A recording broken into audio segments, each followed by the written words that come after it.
Um, what we wanted to cover today are summer critters that want your blood, and also, as Hillary indicated, some summer critters that might sting you. So listed here are a bunch of the summer critters that are actively looking for blood this time of year. We're not going to cover all of these today. We're going to focus on just a few, but I wanted to present all of them to you so that you're aware of who is biting you. So we start on the left there with our horsefly and our deer fly. Some of the deer flies that you might see buzzing around you are more yellow or greenish in color. We have a stable fly that has that long proboscis that you can see there that would pierce your skin and bite you. Mosquitoes and black flies. No-see-ums, which you might not see. They're also called biting midges. They're very small. You might get the sensation that you're being bitten, and if you don't look carefully, you would miss them. They're so tiny. And then, of course, ticks. So the question is, why do these critters bite us? Well, for them, blood is an energy-rich food source. It's very high in protein, and it is used primarily by females as a food source to gear them up for reproduction. In terms of food availability, blood is actually a really abundant resource. It's available from a wide variety of hosts, all vertebrates across the globe. So if an organism develops the ability to feed on blood, they have a wide range of hosts they can feed on. It's also easily accessible because there's lots of insects and arthropods that have developed an association with plants, but there's fewer that have evolved to eat vertebrates and feed on blood. So competition is reduced compared to plants. So how did this come about in the arthropod world? Well, there's two competing hypotheses for the ways that arthropods went from feeding on one thing and then eventually started feeding on blood. And the first one is convenience. A number of arthropods might have been living in close association with people. Maybe something was living in the nest of an organism and feeding on the dander and whatever else was associated with that organism, and then just happened to take a bite of the organism that was in that nest and decided that blood is actually a very nutritious food item. So they learned to feed on blood and adapted those abilities. The other hypothesis to explain where blood feeding came from is pre-adaptation. So organisms that were feeding on plants already had the necessary mouth parts to pierce and suck. And so they somehow came upon a person or another type of animal and started feeding on blood and realized that they are able to maybe reproduce better. And through evolutionary time, those changes led to the critters that we have today. It might be interesting to know that blood feeding is not just a single lineage of organisms. It's thought that blood feeding evolved several times throughout evolutionary time for different organisms. So that's the why. How do they do it? This is the really challenging part for arthropods because as vertebrates, we're a lot different than plants, which are stable and don't go anywhere. We are moving and we're always out in different parts of the environment. So arthropods have to learn to detect people, and they use very specific cues that are associated with animals. Some of those cues might be the carbon dioxide that we exhale, and also things called pheromones, which are being emitted by our bodies all the time. So those two things, in addition to actual visual cues like movement or dark shapes that are moving, are cues that are used by biting arthropods to find a food source. And how do they do it? Well, they have to attach to a host to feed, whether it's a temporary attachment or a more long-term attachment. And even within those different lengths of time, different organisms choose or feed on blood in different ways. So there are some organisms that have piercing and sucking mouth parts, and a little bit abstract art here, but you could see on the left the head of a mosquito. And you can see that it has a mechanism to pierce the skin of its hosts and then suck the blood right out of blood vessels. That's the the mechanism that it uses to find and drink blood. Whereas other organisms are called pool feeders, where they will either slice the skin and drink from the blood that emerges, or they'll put their mouth parts into the skin in a way that creates a pool that they then drink from. So two primary ways of feeding. And all of these organisms use things called analgesics to reduce pain and avoid detection. If you can easily detect, especially human hosts, if we detect something biting us, it's a quick slap and they're done for, so they can't reproduce. So they need to avoid detection. And they also need to keep that blood flowing so that they can continue drinking. So a lot of them have anticoagulants in their saliva or their salivary secretions that allow the blood to keep flowing so they can continue to drink. If you're interested in this kind of thing, there's some really great videos by Deep Look, which is a segment on KQED. And they have some really close-up footage of a mosquito feeding here and a tick on the right. So I suggest you take a look at those to see how those mechanisms actually work in these organisms. The last thing that arthropods have to do to utilize blood is they have to digest it. So even if we consider both of those evolutionary strategies to acquire blood, whether it was convenience or pre-adaptation, organisms didn't have the internal capabilities of digesting blood. So it's not fully nutritious. Blood is missing vitamin B, and so organisms need to work with some kind of endosymbiont, another organism living inside their gut, to derive vitamin B from food sources. And digesting blood is actually a very vulnerable stage for organisms.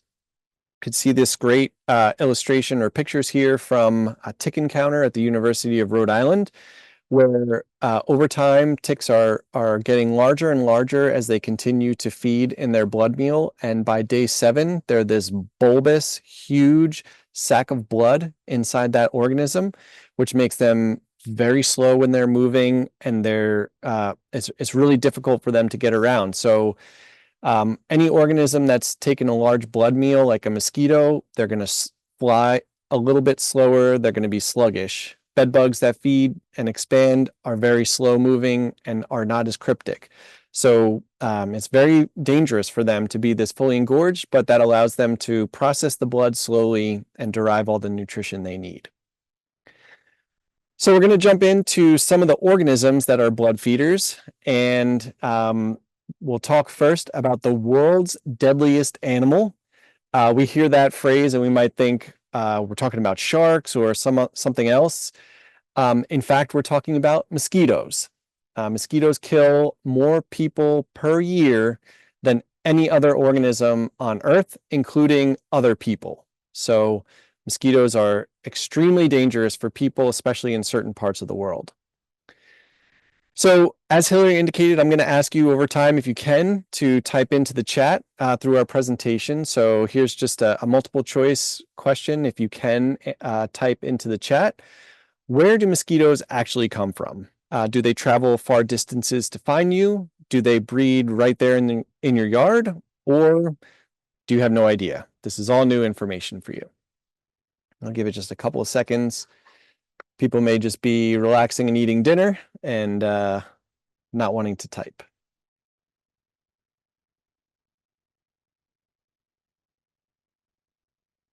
Number 2. We have 1 vote for number 2. All right. And that is correct. So I think this is really important to keep in mind, that we breed our own mosquitoes, or our neighbors are breeding the mosquitoes that feed on us. Mosquitoes breed in water. So the life cycle of mosquitoes starts when a female lays her eggs in some water. Those eggs develop into larvae, which are called wrigglers, and then into tumblers, which are the pupal stage, and then they emerge as adults. And this entire life cycle during the heat of summer, especially the past couple of weeks, can be in under 5 days for them to go from the egg stage to the adult stage. and this can all happen right on our property. Now I have this picture here on the left. That's called a dip cup. It's used to sample for mosquitoes. And this is just a small little puddle that accumulated in my neighborhood. I went down and dipped it after a couple days of rain, and you could see all those mosquito larvae that are developing in that little puddle there. So it doesn't take much water or time for mosquito populations to get out of control. The scary thing is that some mosquito species, and one that's a day biter in Westchester County, can lay its eggs in as little water as this bottle cap. So 1 tablespoon of water. But in our yards, we have a number of sources of water that can accumulate and provide a site for them to reproduce. So any kind of man-made container, whether it's a pot, whether it's a kid's toy that's turned over and there's water accumulating, anything you can think of that holds water for more than 5 days can breed mosquitoes. One that's often out of sight and out of mind are gutters. If we're not cleaning our gutters at least twice a year when leaves and seeds from different types of trees are accumulating there, that can stop the flow of water and can allow mosquitoes to breed in large numbers in our gutters. Another one that's not very obvious to people are tree holes. So maybe your property has some large trees, a branch high up broke off and is now accumulating water in that tree hole. There's several species of mosquitoes that will breed in those sites. There's actually preferences by species of where they're going to lay eggs. So the species that's a day biter in Westchester County, the Asian tiger mosquito, will lay their eggs in this little tiny man-made vessel here, but other species will not lay their eggs in those tiny man-made vessels. So differences amongst the species. Only the female mosquitoes bite. So as I said, they're the ones that are feeding so that they can reproduce on blood. So they're the ones that are taking blood meals, but both sexes will feed on nectar from flowers. And there's differences in when different species are active. So when we think of mosquitoes, we think mostly of dusk, but there are species that do bite during the day. So what is the best trap? This is a question that we often get. People want to know what's the trap that they can buy that's cheap, that's going to kill the most mosquitoes. The way I like to think of this is, what is the most attractive thing for mosquitoes? And unfortunately, that's you, right? Our pheromones, the pheromones that we're emitting, and our carbon dioxide that we're breathing, exhaling, are the cues that are attracting mosquitoes. So if there was a trap that emitted all the things that people do and other animals do, that would be the best trap. But unfortunately, right now, there isn't anything like that. Some traps can capture some types of mosquitoes, but trapping is really not the best way to reduce bites from mosquitoes in and around your home. Unfortunately, another thing that you might have heard is that we can use essential oil plants that have essential oils to repel mosquitoes from our property. This too is a myth. Plants alone will not repel mosquitoes from your yard. The essential oils that are found in those plants that may have some repellent properties, those are concentrated when they're used as a repellent. And so just having the plant itself, even cutting the plant to sort of release those essential oils, is not going to protect you in your yard. How about pesticide sprays, right? Many people resort to pesticide sprays. Companies will come around a couple times a year to spray your vegetation. This is very effective at killing adult mosquitoes, but it doesn't affect the breeding cycle, right? So if there's any standing water in the property, there could be mosquito larvae that are still there, and this spray will not kill them, so they'll emerge, and then they can start the cycle all over again. Unfortunately, there's also non-target impacts to these sprays, so any other creature that's living in and around these plants is going to die from exposure to these pesticides. They don't often have a long residual, so maybe a day or so before these products are breaking down and not providing any sort of long-term control. So when are pesticide sprays a good option? Well, if you're looking to have a big barbecue over the weekend and you don't want any adult mosquitoes flying around, if you spray on Friday, then it's a good chance that on Saturday there's not going to be a lot of mosquitoes. But as we said, within 5 days, new adults can start emerging if eggs were laid. So really can just be a short-term solution. So how can you avoid the bite, right? We've talked about all these things that people do and they're not all that effective. Well, the number one thing that you can do is to reduce mosquito habitat, whether that's the breeding sites or their resting sites. So the breeding sites we've mentioned are areas that collect water, whether it's this garbage can or the gutters that are filled with leaves that are then accumulating water. In terms of this habitat on the right, maybe pruning this so that it allows a little more airflow, a little less moist, might be less attractive for mosquitoes to land on and rest during the day. So, here's that container that's full of water, but also full of these mosquito wrigglers, the larvae. And because they're aquatic, the easiest thing that you can do is just tip this thing over, and that will effectively kill them because they're not going to be able to survive in any sort of puddle if that water dries out. So really easy solution once you identify those water sources to get rid of breeding mosquitoes.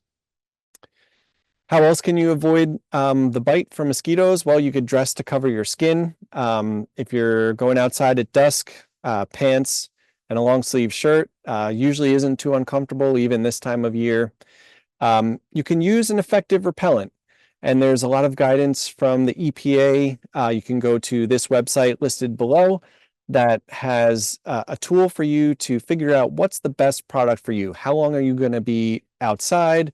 Do you want to use a product that is essential oil based, or do you want to use a synthetic product? So this website from EPA is great tool to help you select a product. You can also use physical exclusion, things like screens on your porch or a screen house, or even an oscillating fan in the area where you're sitting. Mosquitoes are not really strong flyers. So if you have a fan that's sort of blowing air around where you're sitting, you have a good chance of avoiding them biting you while you're outside. Now, there are spatial repellent devices. These are vapor active insecticides. There's a couple that are on the market. They have a repellent activity, and some of them also have a knockdown or lethal activity up close. So it's a device that actually heats up and emits a pesticide and will create this sort of force field, as they describe it, to prevent mosquitoes from going to the host. But again, this is something to keep in mind, is that it is a pesticide that's being emitted. So certainly it's been tested to make sure that exposures are safe for people, or as safe as possible for people in that zone. But my inclination is to suggest to you the things that do not require any sort of chemical intervention. So moving on to our next type of biting arthropod, we'll talk about ticks. Ticks, so this is a true or false question, and the question is whether ticks are found only in the tall grass. So we see here, an ecotone area where it's this maintained lawn, the transitional edge habitat, and then the woods. And when we think of tick populations, we often think that ticks are in that edge habitat and then into the woods. But unfortunately, they can be found anywhere. And it again depends on the species. So some species of tick really prefer the wooded area. We can see here, this is the black-legged tick. They really prefer to be in the woods where it's moist and there's a high moisture content. But they can also be found in this edge habitat and even rarely sometimes in the turf, whereas Lone Star tick can basically be found anywhere, and American dog tick can survive out here in the grass. They have a very high tolerance for low moisture levels. So I did want to go over just the basic tick biology so that you understand a little bit better about what these critters are doing in the environment. We'll start with what happened last fall. And this is again that fully engorged female black-legged tick laying around 2,000 eggs. She lays those eggs in the fall, and they stay as eggs all the way through until the spring. And even up until this point now where we are in our year, there might still be larvae that are around questing and looking for a food source. In their first year, those larvae will feed on a small mammal if they can, whatever is going to be crawling around in the environment where they hatched. And then that's it for them. They will spend the rest of their year, so the rest of 2024, growing.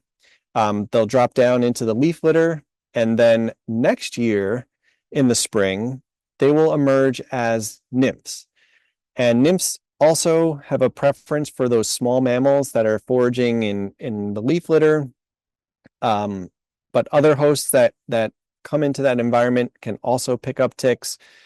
They will take their blood meal from those organisms. They'll drop down into the leaf litter, and then they'll pupate into the adult stage. And the adult stage is often observed in the fall, and they are typically looking for larger hosts. So things like deer, your pets that are outside, as well as you. And then they'll take their blood meal from you and then start the cycle all over again by producing those 2,000 or so eggs. So the main concern that we have, the most prevalent tick-borne disease in the Northeast, is Lyme disease. And you may be shocked to learn that, yes, in fact, it is only from one species of tick. Only the black-legged tick, or the deer tick as it's sometimes referred to, transmits Lyme disease. That same tick can also transmit anaplasmosis, babesiosis, ehrlichiosis, and Powassan disease. The Lone Star tick has its own slew of pathogens that it transmits, and the American dog tick can transmit other pathogens as well. So I like to highlight this because your exposure risk, what ticks you're finding on you, translates directly to what type of pathogen you may encounter. So how are pathogens spread in ticks? Well, the pathogens are actually living safely and happily within the reservoir hosts, the small mammals.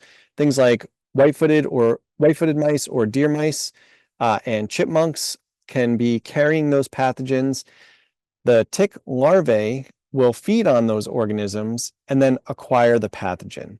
So any stage of tick after they are exposed now has the pathogens and can transmit them to subsequent hosts. And that is how people and other animals get exposed to tick-borne pathogens, by the tick that fed on an infected host and then transfers that pathogen to the next host. Fortunately, in the case of Lyme disease, that transfer of pathogens is broken at the egg-laying stage, where pathogens are generally not transmitted through the eggs to the next generation.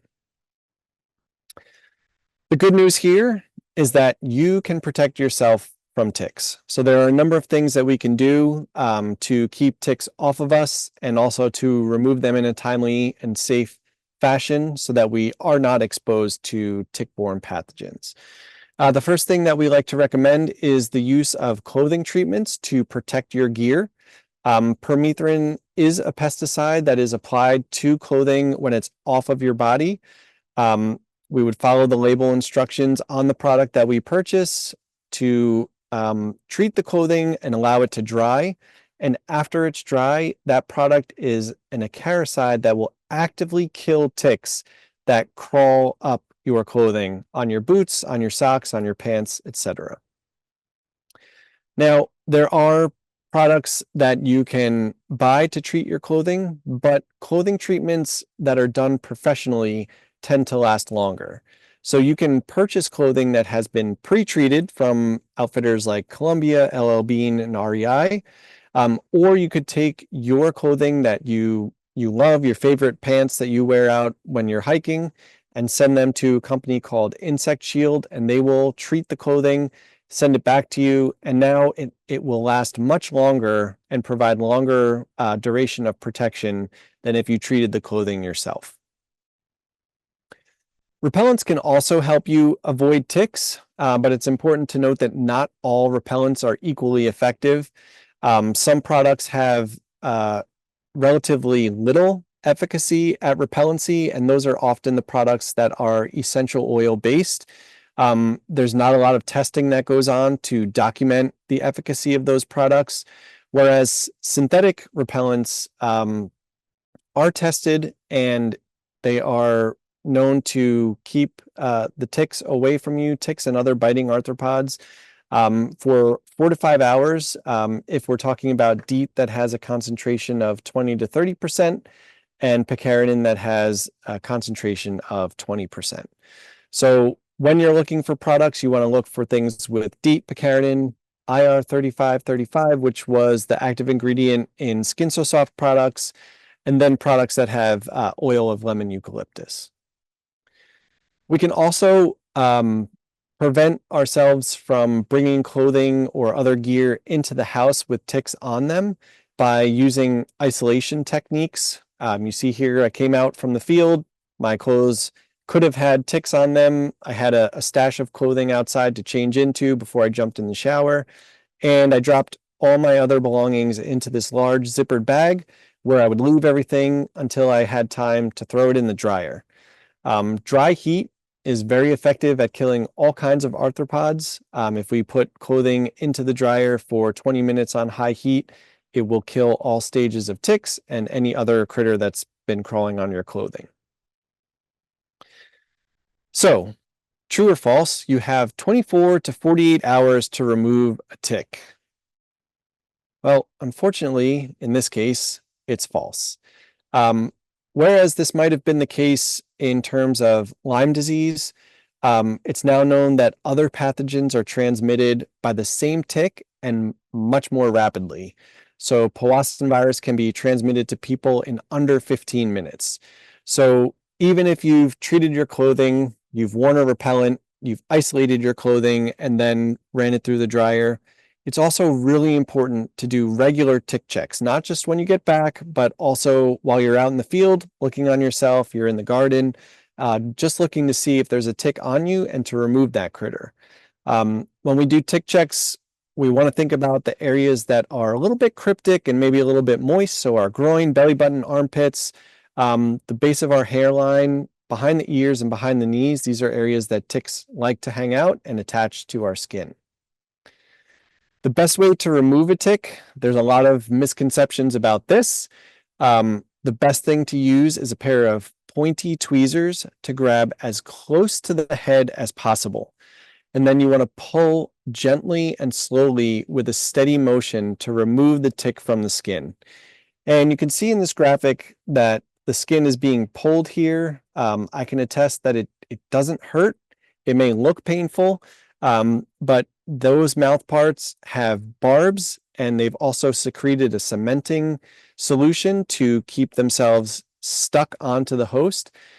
So you do have to really pull to get them off. But what we don't want to do is agitate the tick or squeeze it.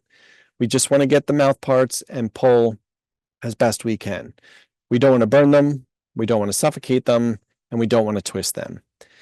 So if you're faint of heart, you might want to avoid watching this next part, but we have a short video clip that will show a tick being removed the correct way. So you can see grabbing as close to the skin as possible, gently tugging until it's removed, okay? If the mouth parts were left behind, that's perfectly fine. Your skin will push that out like it would a splinter. There's no reason to go digging them out. The mouth parts do not contain anything that would transmit pathogens. If other parts of the body are still attached, those parts would be outside the skin and could be removed. For more information about ticks, we have a great website, Don't Get Ticked New York. Oops, that's actually wrong. It's don'tgettickedny.org. And we have information about tick biology and identification, managing ticks in the landscape, and a little bit more detail about tick-borne illnesses. So we'll wrap up our session today talking about bees and wasps. So the first critters were all things that are biting us with their mouths and sucking blood. Now we're going to talk about critters that are stinging us, and for very good reason, okay? Most people, when they think about bees and wasps, this is what they think, what they imagine, that they're angry, that they're ill-tempered, they're disgruntled, and they want to sting you. But this is far from the truth. Some people, when they think of bees and wasps, think of pollinators, right? So bees in particular are well known for their pollination services. Pollinators in general contribute 217 billion to the US economy, where honeybees alone are contributing 14 billion. And it's estimated that 1 in 3 bites of food comes from pollination. So extremely important organisms in our environment. Other people, when they think of pollinators, bees and wasps, they're thinking about the other ecological services that they provide. So wasps in particular are feeding on protein, and maybe you've observed this in your garden. You are growing some kind of brassica, whether it's kale or broccoli, Brussels sprouts, cabbage, and you've seen this pest on there. Well, the wasps will actually come along and take those larvae and eat them as food and share them with their larvae that are developing to rear them. So they do provide ecological services. But what I hope you'll think after this short session is that in most cases, bees and wasps in general are just beneficial. They're great organisms to have around. They're doing a lot of great things for the environment and also for our food production. There's some situations where they do pose a risk or a threat to human health. And that's most often the case when a wasp or bee is nesting immediately near where people are active all the time. So by a walkway, in a shrub that's by a door, something where people are constantly walking is really the only sort of threat that they pose. And of course, if they're in our structures. So the situational risk determines whether we need to manage those critters. So in this next section, what we'll do is we'll look at some of the different species and talk about their biology very briefly. Hopefully you'll learn to evaluate those risks a little bit differently than if anytime you saw them in the past, you wanted to kill them. That's not the approach. And we'll learn to manage them safely. So what are the risks? Well, we've broken this down into 2 different categories because stings result from perceived threats by bees and wasps, and that perception varies. So on the left, we have a carpenter bee and we have mud dauber wasp. Those are solitary organisms. They are each building their own nest, their own site to reproduce.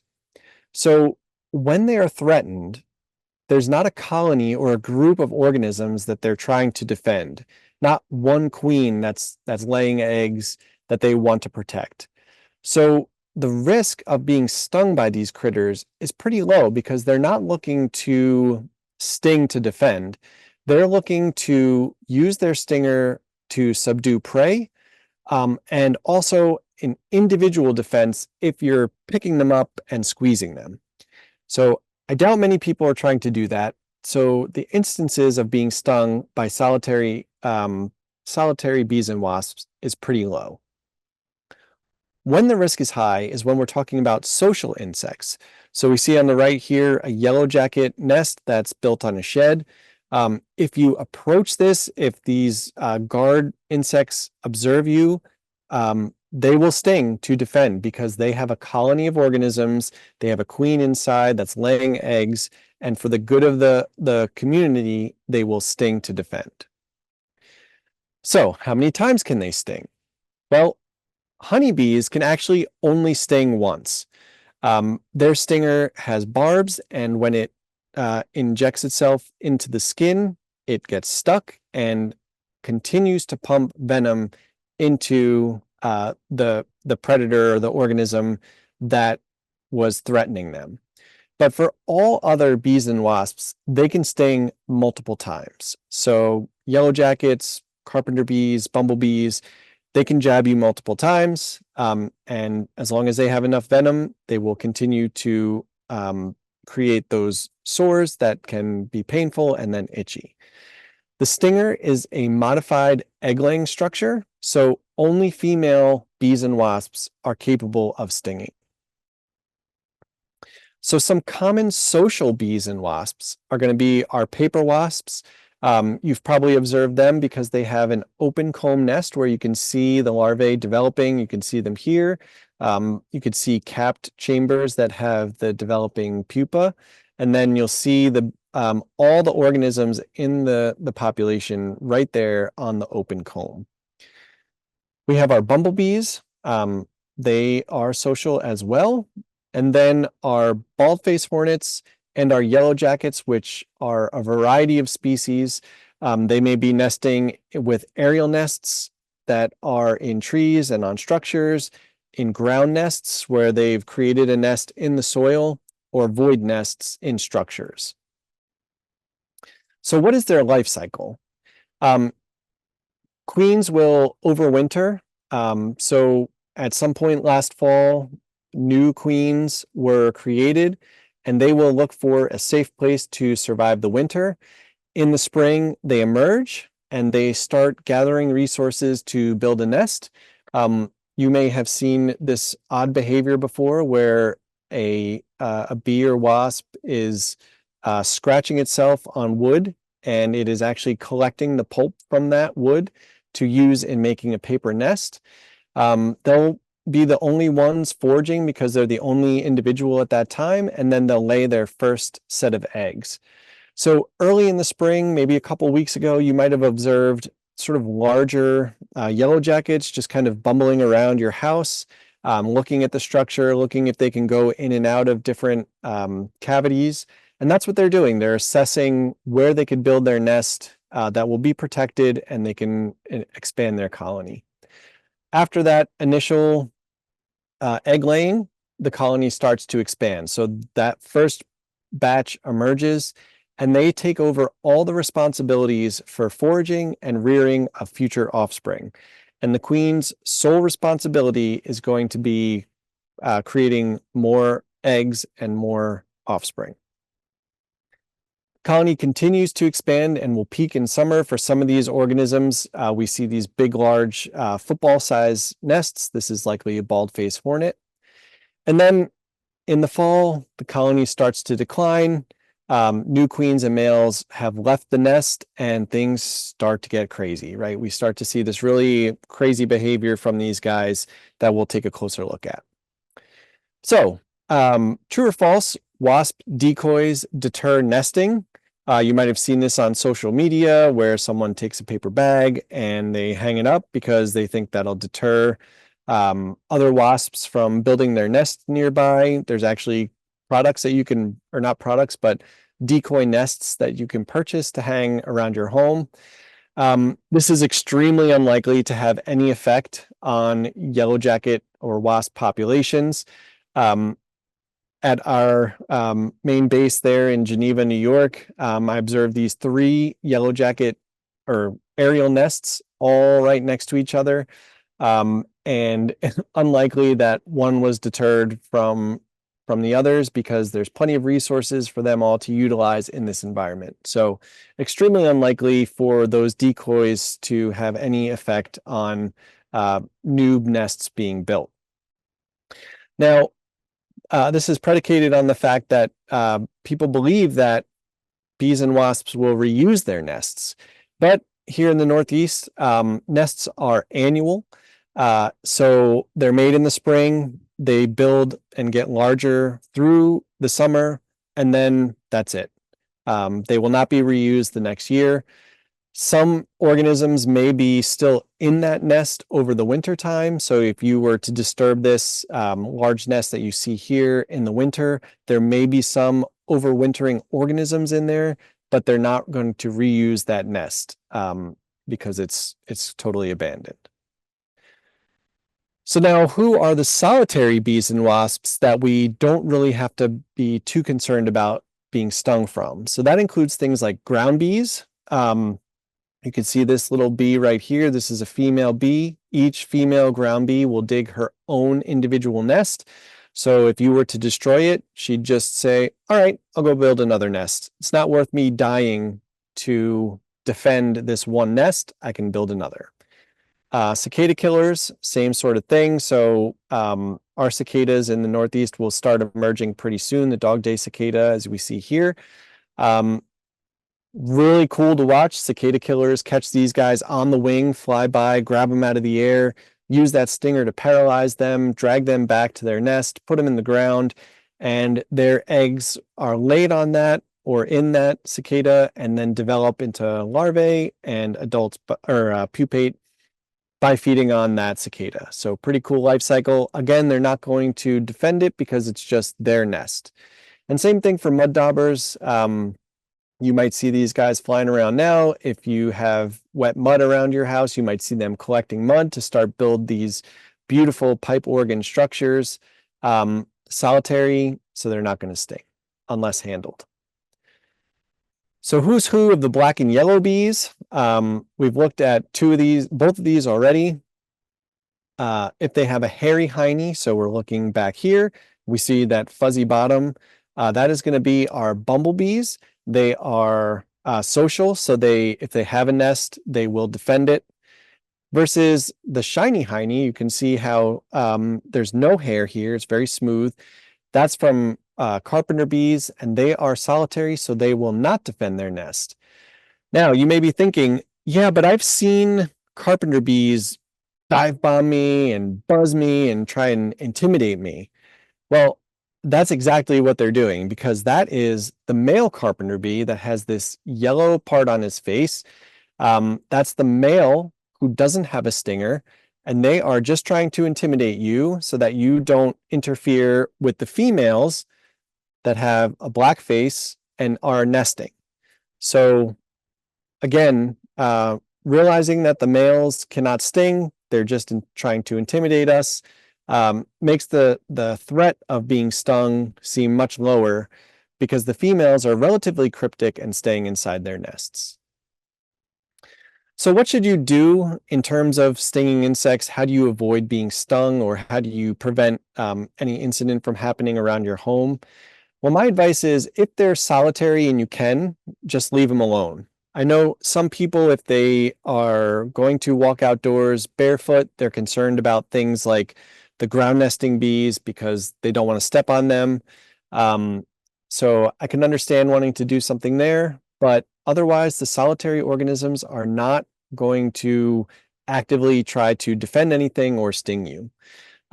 If they're social, so if it's a type of wasp that's social or it's a bumblebee, if you can, if they're not in an area where you're going to interact with them or it's going to be harmful to anybody, leave them alone. If they are in an area that there's a lot of human traffic or your pets are out there, the best thing to do is manage them early, and that is this time of year. So starting now, you'd want to survey every 2 weeks, maybe walk the perimeter around your home or near your deck or near your entryways and look for these small starting nests. If we knock these down every 2 weeks, there's not going to be a large population, and we're going to discourage any other organisms from continuing to build there because we've knocked it down, they're not going to keep coming back. You can do this with a stream of water, whether it's a hose. Some people have used things like super soakers that have a very strong spray. You can also use a long pole so that you are far enough away that they don't think of you as the thing that they need to sting to defend. If possible, you want to stomp on that nest that falls because there could be developing organisms in there that you want to discourage. The best time to do this is at night with indirect light. So if you're out there with a headlamp on, they're going to be attracted to that light. You can potentially use red filtered light, although it's often not bright enough. So indirect light that's shining on the location where the nest is, but not from you, is a good situation for knocking down the nest and not being stung. As a precaution, you could wear heavy clothing to avoid that stinger going through your clothing. If you do get stung, the best advice is to run and take cover, because when you're stung, that bee or wasp will emit an alarm pheromone that may call others from the nest to sting you as well. Some workers may be left behind, so you can either avoid the area or remove them with a very simple technique of vacuuming. This can remove those workers in an early nest situation, or if you've noticed a nest later on in the year, shop vacs can be used to really dramatically reduce the number of insects in that nest, and it can really deplete their resources so that it's not much of a threat to you anymore. So why in late summer and early fall do these yellow jackets get so crazy? Well, it's because the colony itself is starting to collapse in terms of the social structure. The colony has peaked in its productivity by late summer. Food resources like nectar and protein are starting to really diminish. The queens and males have emerged from the colony, and the queen in some cases has died. So these guys are just out looking for a sugar fix. They're looking to try and get some sugar resources back to the nest to help along those developing organisms that are just going to be, hopefully emerge before the big frost. But when we start to see this behavior, it's kind of like the beginning of the end for the yellow jacket colonies. So some things you can do to sort of protect the space where you're trying to have a barbecue or just enjoy the outdoors is to use some traps. There's ones that you can purchase, like you see here on the right, or you can make them yourselves from different kinds of jars or containers, and using some sort of soda or fruit punch as bait. You can create a real simple trap using this sort of bottle technique where you create an X by cutting the two slits, and then you just poke in those X's so that they can just squeeze through. They're attracted to whatever you put inside there, but they can't figure their own way out. So really effective technique, putting this around your deck, for example. They'll get trapped in there and won't be as problematic where you might be eating your food. So just to wrap up here, some additional information about various summer pests. There's a new fact sheet forthcoming from CCE Westchester that is personal pest control, what works and what doesn't for summer pests. So we see that there on the left. And then, of course, our website, the New York State IPM program, has a section called What's Bugging You that lists various pests by season, and you can learn more about those pests. We also have a series called First Friday, What's Bugging You First Friday, that are virtual presentations with practical solutions to pest problems. They take place every first Friday from 12 to 12:30 Eastern Time. You can find more details on our website at nysipm.cornell.edu. And with that, I'd like to thank you for your time and happy to take any questions that came in. Thank you so much, Matt. That was always one of my favorites to watch you present. So there are a few questions. Anyone who has questions, feel free to put them into the Q&A, but we do have some from what people have sent in pre-program. And I will say that there are a couple of questions asking if this will be recorded, and it is, and we will put it up on our website. And if anyone it gets our monthly newsletter, it'll go out into our July monthly newsletter that you can become a part of if you go to our website or if you go to our social media. You can sign up for that. And while people are putting anything in the Q&A. One question is, if you have a tick on you or if you get bitten by a tick, should you right away bring it to a lab to get it tested to see if it has any pathogens in it? What should you do in that situation? Ooh, so that's a little bit tricky for me because I'm not a medical professional. What I can recommend is a best practice. So, excuse me. So, what we tend to recommend is removing that tick safely as described, and saving that tick maybe on a business card or an index card. Tape it on there so that you know what species it was and the date that it was collected and where it was removed from. And then you can either bring that to a physician or you can send it out to get tested. The reason that we don't automatically say test the tick is because the tick may have pathogens in it, but maybe there wasn't enough time for you to be exposed. So we don't always know, what's happening in terms of the transmission cycle. So you know, if you want to have it tested, you can. If you want to wait and see if you develop some flu-like symptoms in a couple of weeks, all of the tick-borne pathogens that are bacterial in nature can be treated. So for the most part, you can be treated. So, it's hard to say what the best approach is, but having a record certainly can help and provide evidence to a physician that you've been exposed to a tick and what type of tick it was. Awesome.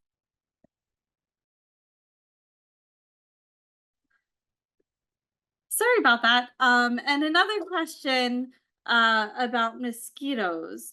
Can you just go a little bit more into citronella and what like a plant versus a fog versus kind of what is useful and helpful and what isn't?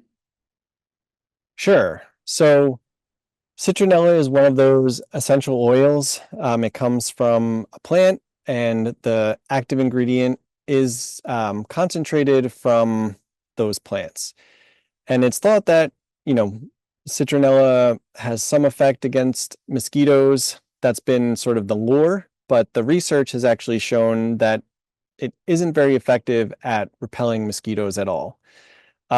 Some of the essential oil products, what they do is they irritate the mosquito as it's searching for its host. So imagine the mosquito is trying to detect carbon dioxide and other pheromones that we're producing.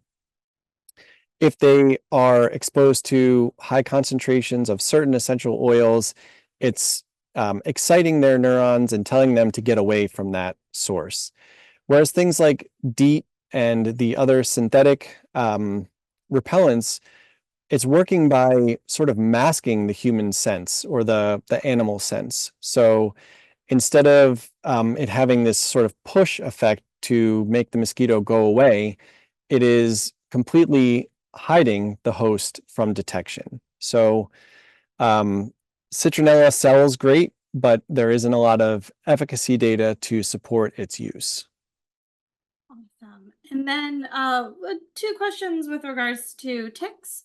Um, so just a little bit of a clarification. When these ticks are feeding on a host, is it just one host per life cycle for per stage of the life cycle, or can it be more than one?